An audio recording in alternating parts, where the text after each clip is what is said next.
This is my demo of my kind of blown a wish style tone that I did with just plugins. Also sort of doubles as a demo of this early reflections plugin that I made that I used to get there. Yeah, so the first step is obviously performance with something like this. Just sounds way better, unfortunately, off of an offset guitar like a Jaguar or Jazzmaster. Just the bend work becomes so much easier.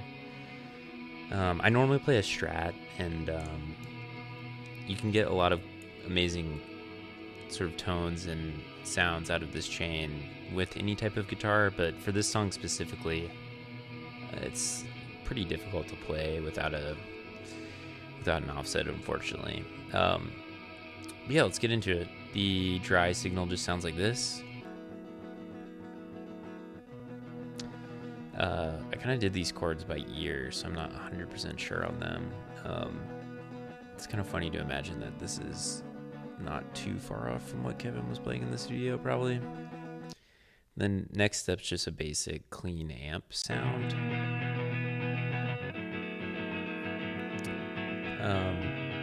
Ironically, this amp sounded good when I was just playing little riffs through it, but then when I stacked all the other stuff together, it became terrible sounding. But I just used this preset on Amplitude. I turned all the effects off, just a basic clean sound. Then the early reflections plugin after it. This is a really simple, it's barely even a plugin. It just calls up these impulse responses that I shot off of my Yamaha SPX 90. I really took my time with them, shot 15-second impulses, and did pretty much every half step on the room size. I want to get even more granular and try and get every single one, but it's pretty tedious. For this song in particular, I noticed that 60% room size actually sounded better. If you really listen in the guitar in the song, you can hear the reverse envelope is almost sort of on beat.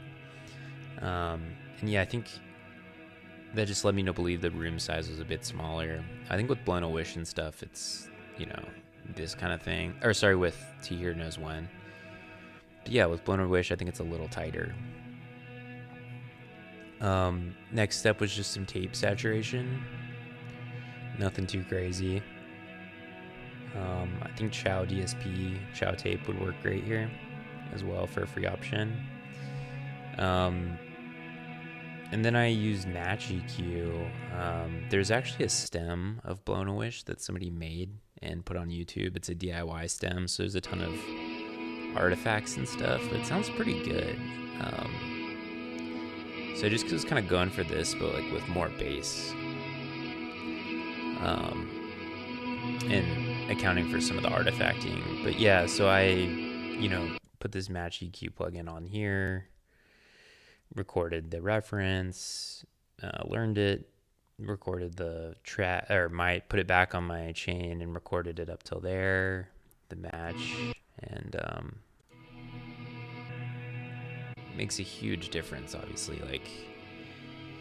Kevin has said in interviews how important EQing is, and a lot of the magic in what's going on is from just crazy EQ choices. So that's kind of fortunately having this available to me. You can do it manually or by ear, but with the stem, I just thought it'd be interesting to try and get more exact. It brought out some YouTube artifacts, so just filtered them, put a little high stump back on it, and I actually just put another one with a smoother, with more smoothing. Still, the amount on both is very high.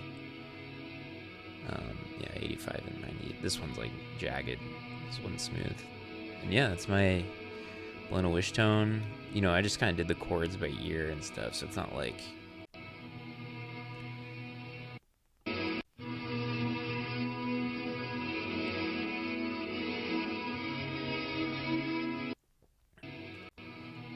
Also, the high E string on my guitar broke getting into that tuning, so I think you miss a little bit of that high, it's an F sharp, high F sharp drone. But yeah.